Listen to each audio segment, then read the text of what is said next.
cumprimentar a todos com a paz do Senhor, abraçar a cada irmão participante da nossa EBD aqui na cidade de Souza, agradecer a Deus primeiramente pela oportunidade que Ele está me concedendo de poder participar deste trabalho e agradecer também ao nosso pastor Cleudimar e também ao nosso superintendente, irmão Afonso Júnior, pela confiança que nos confere de podermos ministrar a lição de número 4 do nosso trimestre.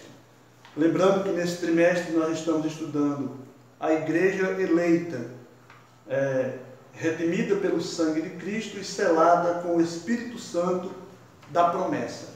E essa lição está baseada na carta de Paulo aos Efésios. A lição de número 4, que nós estaremos estudando nesse momento, tem como assunto a iluminação espiritual do crente. Esse é o assunto central da nossa lição.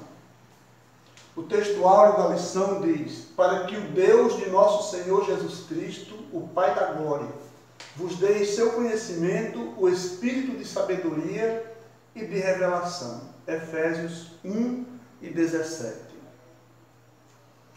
Verdade prática.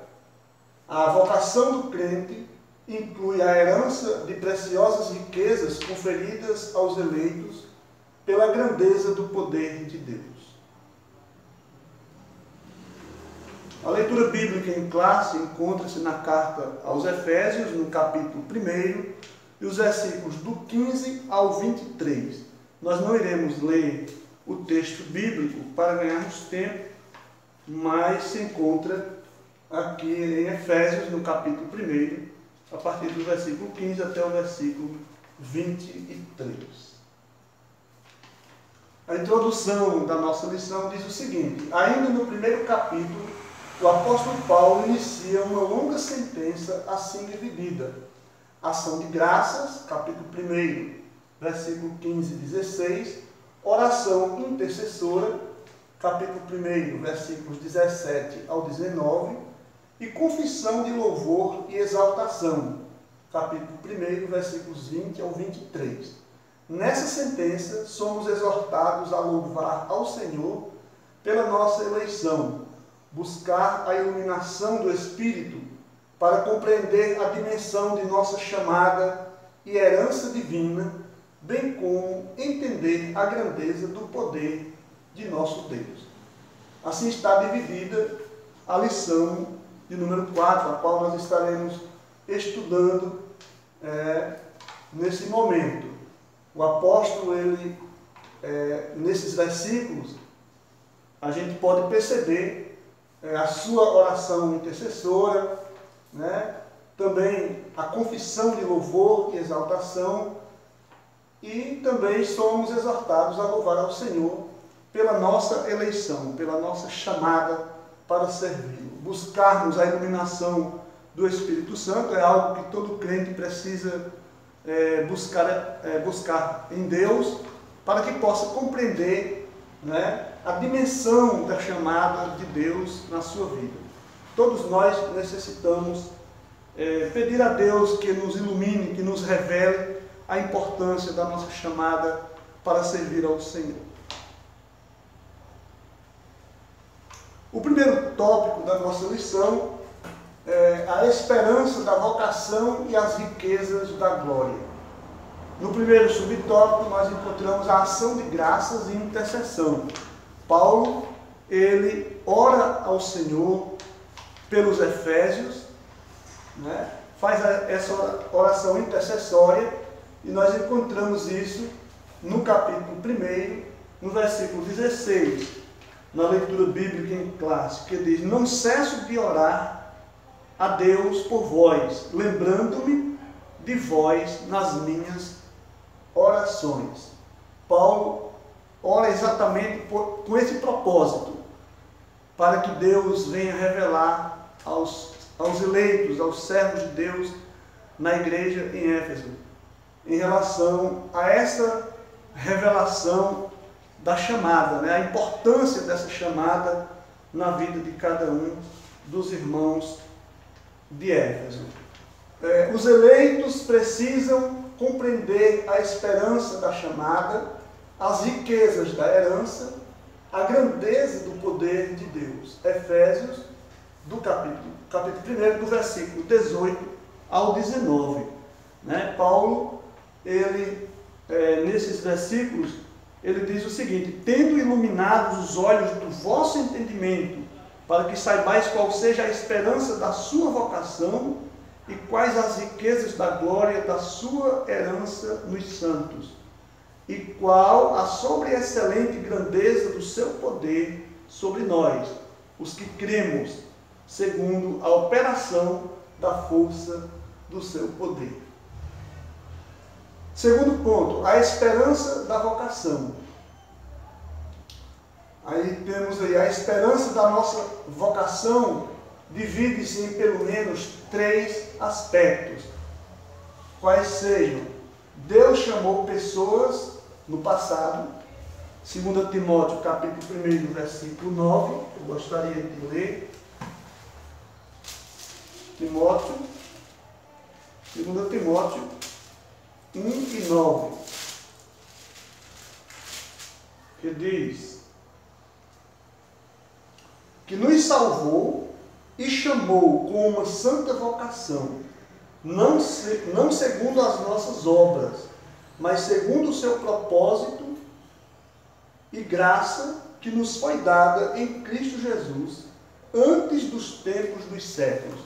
Essa chamada de pessoas no passado, como diz a nossa lição, inclui a nós mesmos, porque esse propósito de Deus de chamar pessoas para servi-lo já estava na presciência de Deus desde a fundação do mundo.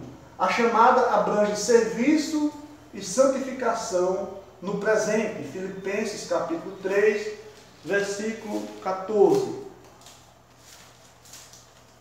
Filipenses capítulo 3, versículo 14.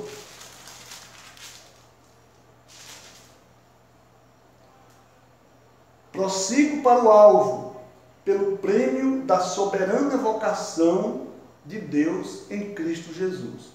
Observamos, irmãos, que nós temos uma chamada, uma vocação que foi nos confiada por Deus e nós precisamos prosseguir, precisamos valorizar esse chamamento de Deus em nossas vidas. O outro ponto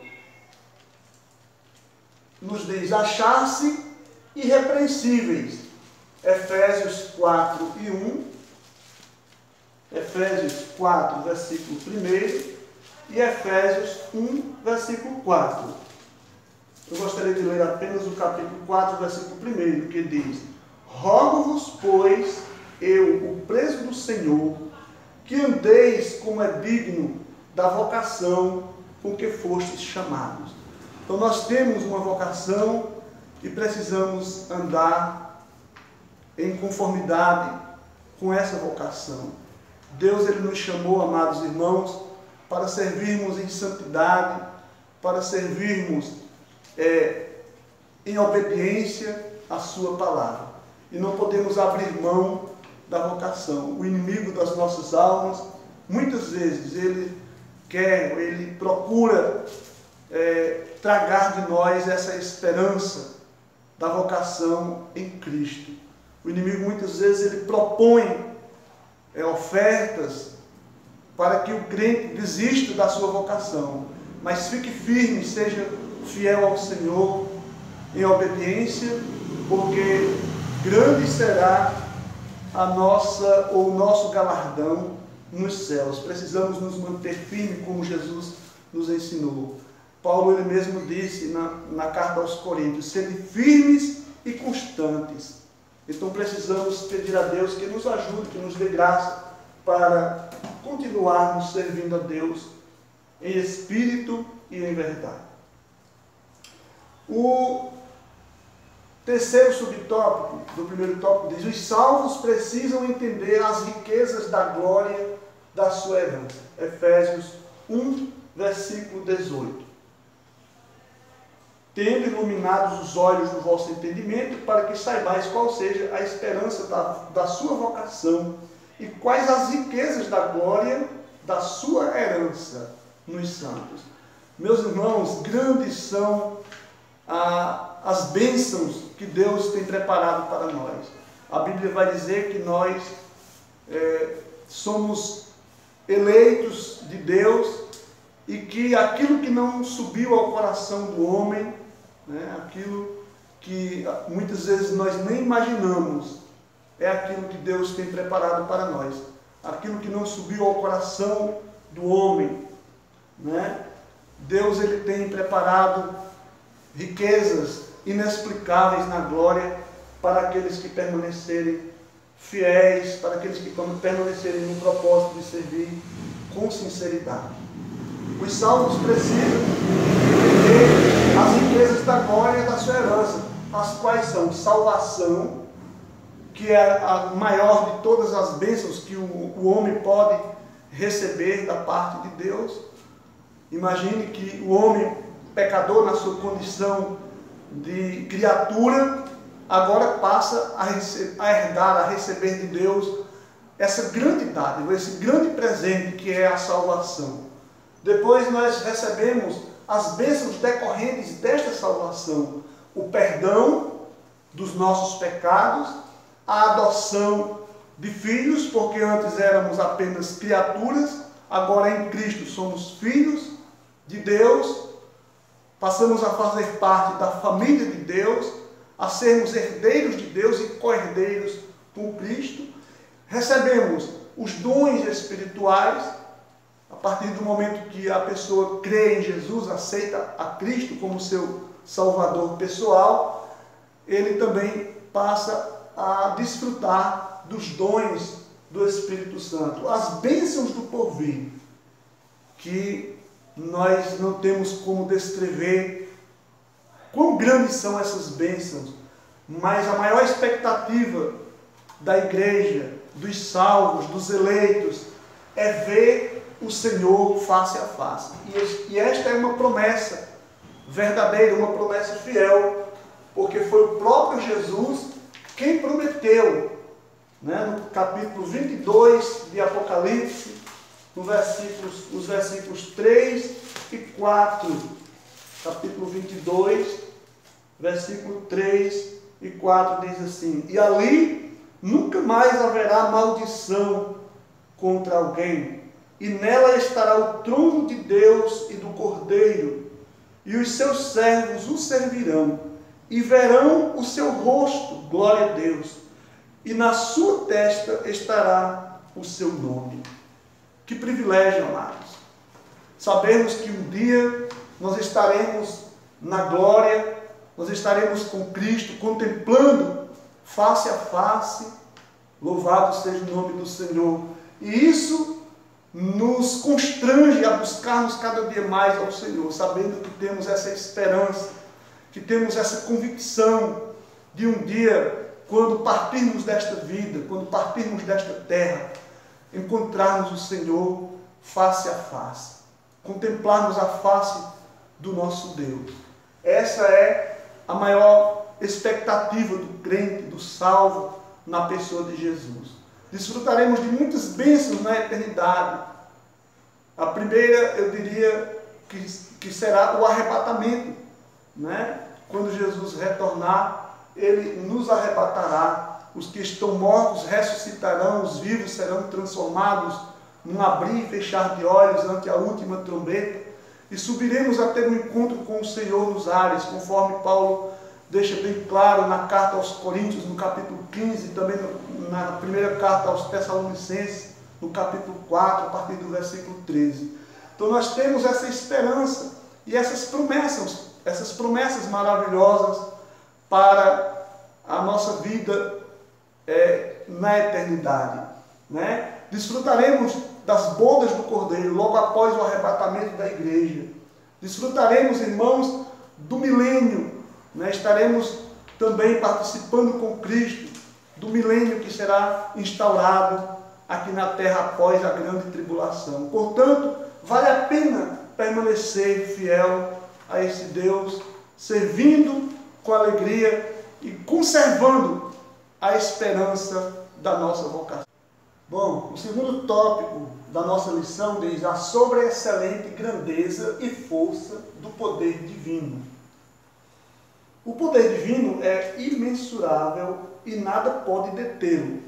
Em sua carta, Paulo se esmera no esforço de traduzir a grandiosidade e a eficácia desse poder que opera em favor dos crentes.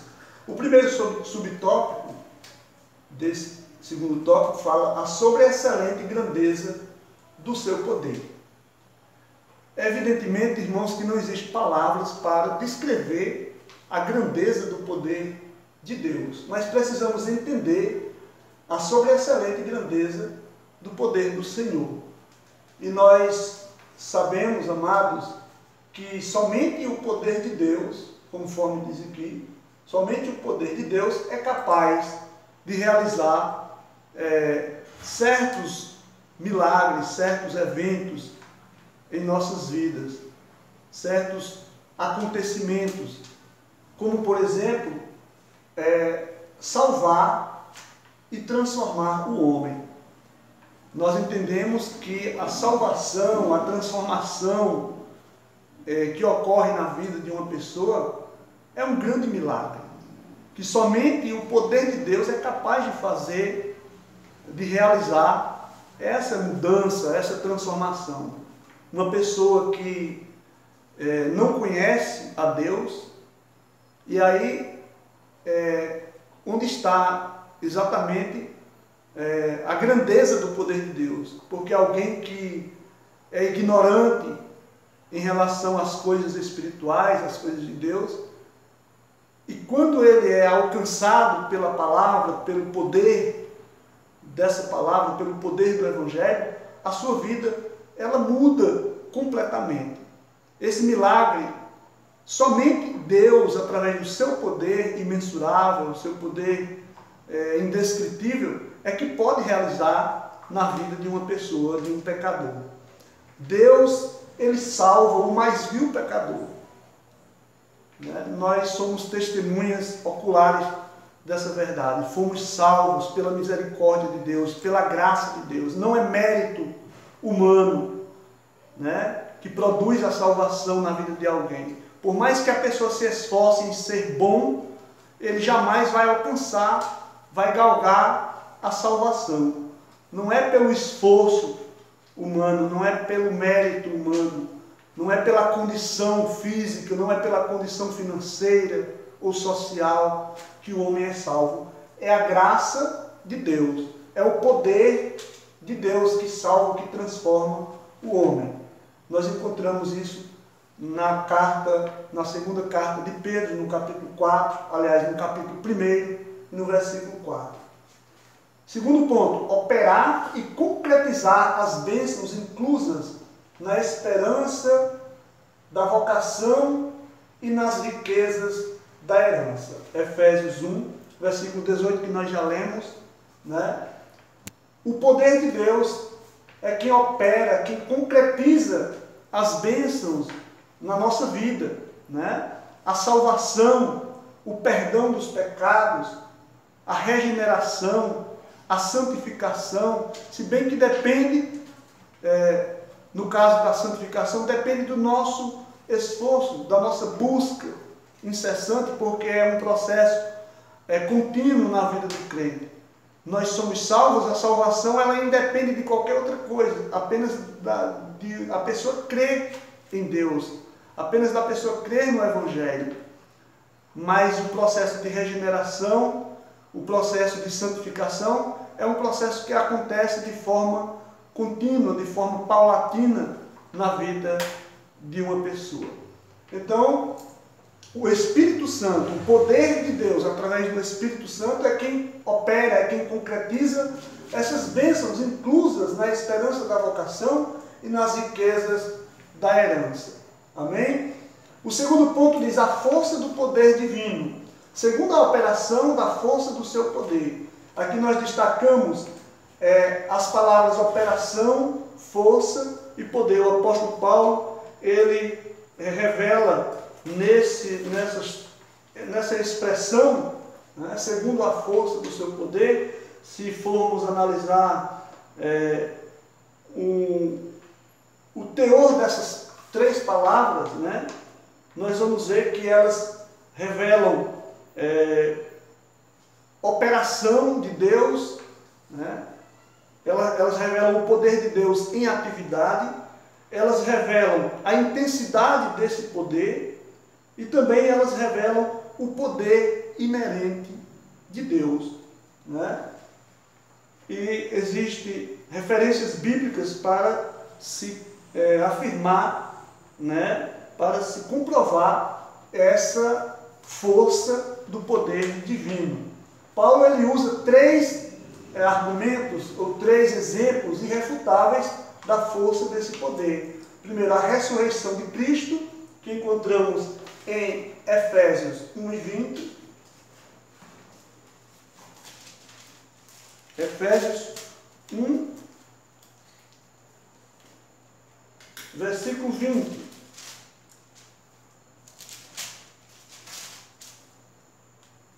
Que manifestou em Cristo, ressuscitando dos mortos e pondo à sua direita nos céus.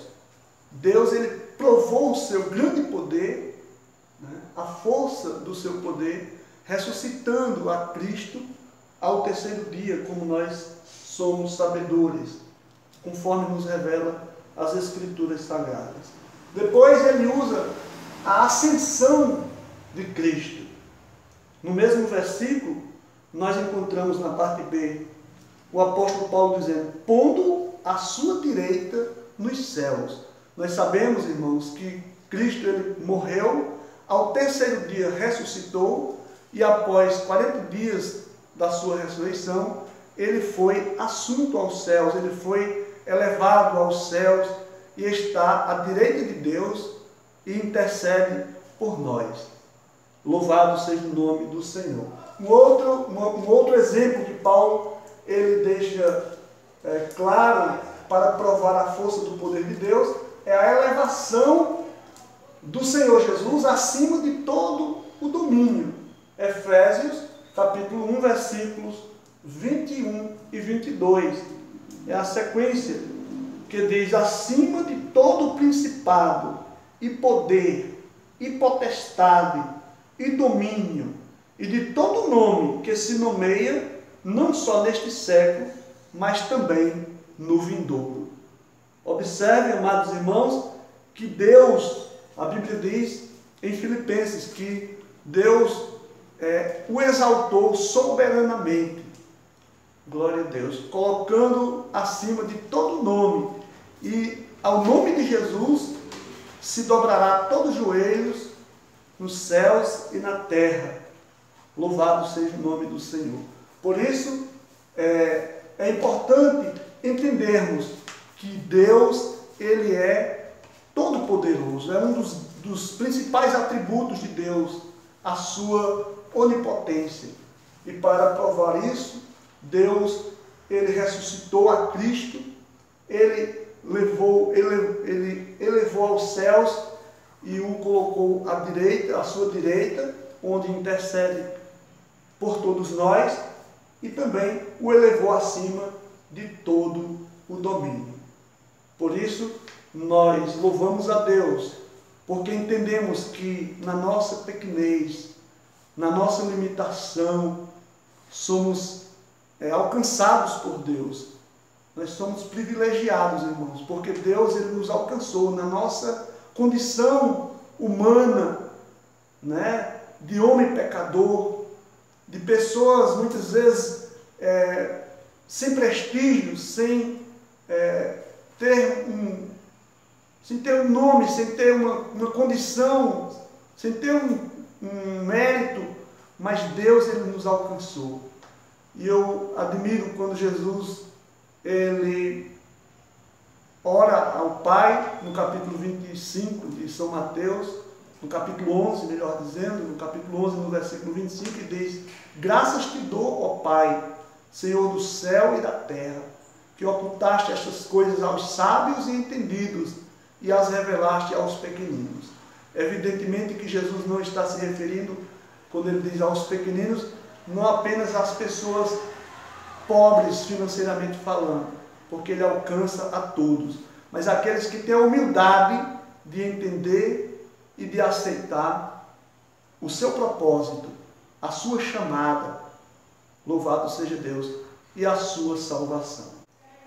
Amados irmãos, chegamos aqui ao terceiro tópico da nossa lição, que tem como assunto Cristo, nosso exemplo de exaltação. Cristo, nosso exemplo de exaltação. O primeiro ponto, Cristo, a primícia ou as primícias dos que dormem. Nesse ponto, veremos três aspectos da exaltação de Cristo, que atestam a grandiosidade do poder de Deus, disponível também aos crentes. A ressurreição de Cristo como obra do poder de Deus. Nós já falamos anteriormente que a ressurreição de Jesus é uma demonstração do poder soberano, do poder imensurável de Deus.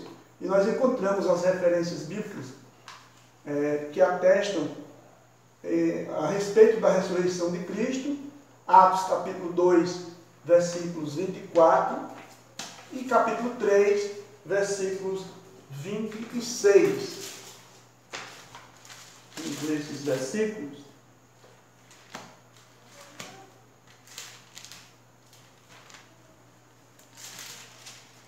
Atos, capítulo 2, versículos 24. Ao qual Deus ressuscitou, soltas as ânsias da morte, pois não era possível que fosse retido por ela. 3 e 26. Glória a Deus. Ressuscitando Deus a seu Filho Jesus, primeiro o enviou a vós, para que nisso vos abençoasse e vos desviasse a cada um das vossas maldades. Nós temos a plena convicção de que Jesus ressuscitou ao terceiro dia. A Bíblia é muito enfática ao afirmar que ao terceiro dia as mulheres foram ao sepulcro e encontraram a pedra removida e Jesus não estava mais no sepulcro. Ele já havia ressuscitado. Seres angelicais disseram às mulheres: por que buscais o vivente entre os mortos? Ele não está aqui, ele ressuscitou. Louvado seja Deus. E a nossa felicidade, amados irmãos, é que Cristo não está na tumba fria, não está no sepulcro, mas ele ressuscitou. Louvado seja o nome de Jesus. A ressurreição de Cristo é a garantia de que seremos ressuscitados. Bendito seja Deus. A ressurreição de Jesus, irmãos, é a garantia que nós temos de que também ressuscitaremos no último dia. Os que morreram em Cristo ressuscitarão. A Bíblia diz que nem todos morrerão, mas os que morreram em Cristo ressuscitarão primeiro. O versículo 14 da primeira carta aos Tessalonicenses, Paulo ele diz: porque se cremos que Jesus morreu e ressuscitou, assim também aos que em Jesus dormem, Deus os tornará a trazer com ele. Então nós temos essa certeza, essa convicção de que também naquele dia os que morreram em Cristo ressuscitarão. Os que estiverem vivos serão transformados num abrir e fechar de olhos, e seremos todos atraídos a Cristo nas alturas. Os salvos reinarão com Cristo gloriosamente. Nós teremos o privilégio de reinar com Cristo. Não vamos ler as referências, porque o tempo é exímio, o tempo corre muito rápido. Cristo é levado à direita de Deus, é o segundo subtópico do terceiro tópico. A ressurreição de Cristo é a promessa e a promessa messiânica. A ressurreição do Senhor Jesus já havia sido profetizada por Davi no Salmo 110. Se os irmãos puderem, em sua casa, ler esse salmo, vocês vão compreender o quanto é maravilhoso, né? O quanto Deus ele é maravilhoso em revelar, né? Através dos seus profetas, dos seus santos, também em relação à ressurreição de Cristo. Aqui Davi ele expressa claramente no Salmo 110. Triunfo completo de Cristo sobre o pecado e as forças do mal. Ele ressuscitou e triunfou sobre o pecado e sobre as forças do mal. Filipenses 2, de 9 a 11, Colossenses 2, versículo 15. O mesmo triunfo assegurado aos salvos nos fez assentar nos lugares celestiais em Cristo Jesus. Então, o mesmo triunfo que Jesus teve ao ressuscitar, também Ele nos dará esse mesmo privilégio quando da ressurreição. E mesmo nos dias da nossa existência aqui na terra, nós nos sentimos, nós fomos privilegiados, porque Ele nos chamou na força do seu poder. Ele nos chamou, nos salvou e nos fez assentar nos lugares celestiais em Cristo Jesus. Cristo exaltado sobremaneira. O poder de Deus exaltou a Cristo acima de todo o principado e poder e potestade e domínio e de todo nome que se nomeia. Louvado seja Deus. E essa exaltação de Cristo trouxe um duplo benefício. O triunfo de Cristo proporcionou um duplo benefício para a igreja, a sua igreja aqui na terra. Que é, Deus é o cabeça da igreja, glória a Deus, e a igreja é a expressão plena de Cristo.